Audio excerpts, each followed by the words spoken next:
There are three things that tame any man. Na man I mean any human, mwanamke ama mwanaume.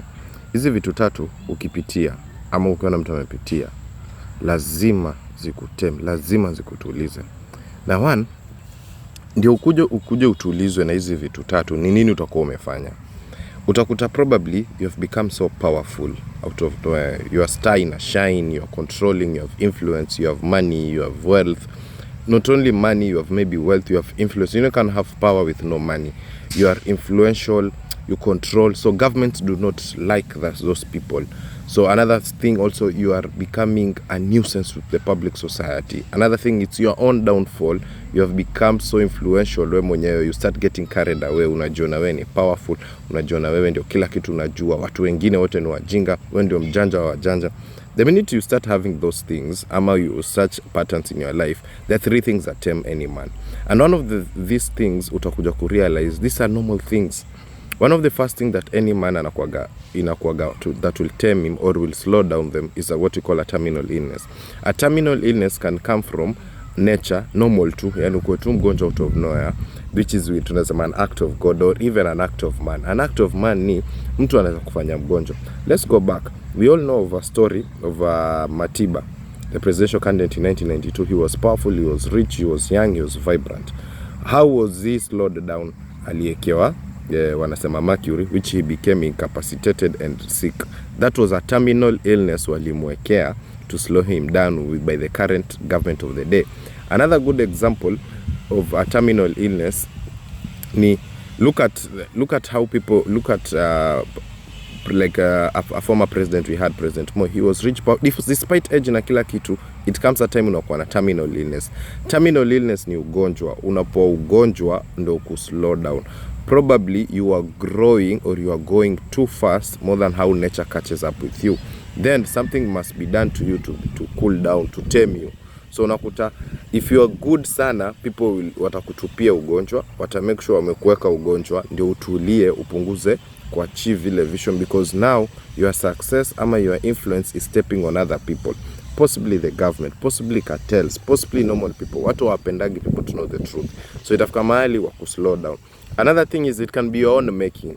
You became so wealthy, rich, you forgot that there's other superpowers, like there's a God. You forgot that there's a supreme being called out here, called God, and as I'll run everything and kila kitu. You became even uncontrollable, you became ungovernable. What happens is now, unakuta out of nowhere unashikwa na ugonjwa. We have had powerful people who are suffering from HIV AIDS, and you have seen, you have had powerful rich people who have died due to cancer. Ni wengi. The reason why wanaenda kwa cancer is because they have surpassed normal humanity. Yani kuna level of humanity ukisurpass and you thinking now you are wewe umepita, you become a god unto thyself, then ugonjwa lazima upate. Well, this is one, ugonjwa iku slow down. The other thing that slows down or tempts people is jail or prison. The reason why most people go to prison is because ushapitisha the level of intellectual ya kusurvive in the normal society. Normal society ni you already have tendencies, characteristics or things that wewe una emit na ujui. Possibly a very hardcore criminal inafikaga mahali lastly anakuwa sentenced to life imprisonment. Sentence unaendaga remand as trial goes on. From remand unaendaga to next now, which is prison after the hearing na kila kitu imeisha na verdict na judgment imefanywa, you go now to iyo. The whole of that procedure is to tame you that wewe kuna pahali you have limits. The world operates on limits. So unakuta majority of people who go through that your period ya prison na jail na kila kitu is to tame them because probably umekuwa a corrupt individual to the extent where watu wanalia huku nje, umeumiza watu sana, you go through it. Another way also you can go through it is kesi inaweza kuangukia ambao si yako, ikupeleke ndani, because pia there's a part of you ulikuwa umepitisha that is not normal. God also can give you a chance to go through it so that he can prepare you, your character ikuwe worked upon, because mtu yote anapitia that cycle of jail and prison. That is freedom, lack of freedom. It's a new environment. It's not a normal society like hapa wengine it's not a normal society. Hata ukiusikia utaambiwa that's a different country. The reason why people go through jail, the reason why people go through your prison is to tame them, to slow them down. Unajua ukikatwa freedom, you know freedom is really expensive for those who know. Freedom is very expensive. Freedom ati unaweza toka uende pali fulani. You can have money, but what if you have money and you have power na kila kitu but you are in prison? A really good example of a person saizi alitoka prison and became a change man is the world boss, Vybz Kartel. Vybz Kartel, he was so powerful, he was so influential. Ile murder case it had to convict him ndio aende atulie, he comes down to earth. Yani normal yake understanding pale amefika na influence ilikuwa so high, kesi ndio ilimregesha. Ile prison 13 years ndio imemfanya. Do you know the kind of mind ametoka juzi? He's speaking about God, a man who never believed in God. He's speaking about the goodness, forgiveness. Look at how prison worked on him. Now it tamed him from that world boss to a good world boss. How many people tunaona katika prison, wengi watu wengi wanapitia that hiyo wengi, because that is a refinement of character. Ndio ujue how to contain people and how to manage people, how to manage your ambitions, your dreams, your influence na kila kitu. So prison is for it. And a lot of people, there's so many good examples we can tunaweza sema za prison, and I know people have. Even the small offenders, unaweza ingia huko ndani, maybe that is your saving grace. If you can't get sickness au ushindwe umelazwa hospitalini, you'll either get a jail term, because sickness and jail term are the same.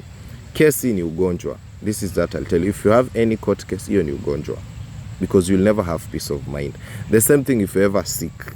If you ever sick, your time ni kichwa yako ni hospital nini, na those two institutions zote is on their time wasters. By the those things are time wasters, time consuming, energy consuming, finance consuming, zote hizo vitu mbili.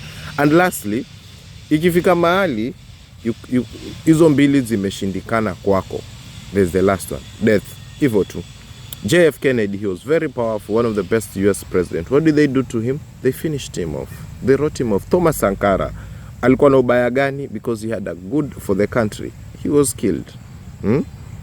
Those are two people who were killed for doing good. Why are they doing good? Because umeanza kukanyaga maisha, umeanza kukanyaga watu wengine, powers that be. So unakuta mtu anakuwa eliminated. Another thing pia, death can happen. Hata Mungu anaweza kukutoa. Hivyo tu. Mungu can decide it's okay, your time is up. Wacha he takes you. You have had powerful billionaires. There's a Mombasa billionaire philanthropist who died. Yeye na pesa yake yote angejiokoa, but he died. You know, so death is the final thing that tempts any man. Even Jesus Christ himself, he had to die. Herode katika Bible wanted to kill baby Jesus to tame to retain the power. So unakuta you will be eliminated via death because you are good, you are bad. Like JM Karaoke alikuwa na influence, he was tamed. Tom Mboya, he was tamed. Unaona, death comes as the last resort ya kukueliminate totally from earth. That is also a form of taming. Now, as I finalize on these three things that tempts any man, we have said terminal illness, unalazwa hospitali, unakuwa na ugonjwa ishi, jail na death. Make sure when you are living this life, kuna limits, and this limit to your ambition, limits to your to the things that you want, limit to how you handle people. There's a limit. There's a limit also how you handle government na kila kitu. May we confine ourselves to the right limits, and may we manipulate the system to live life well. Tumeelewana? So take time, review, and then tell me what you have in the comment section.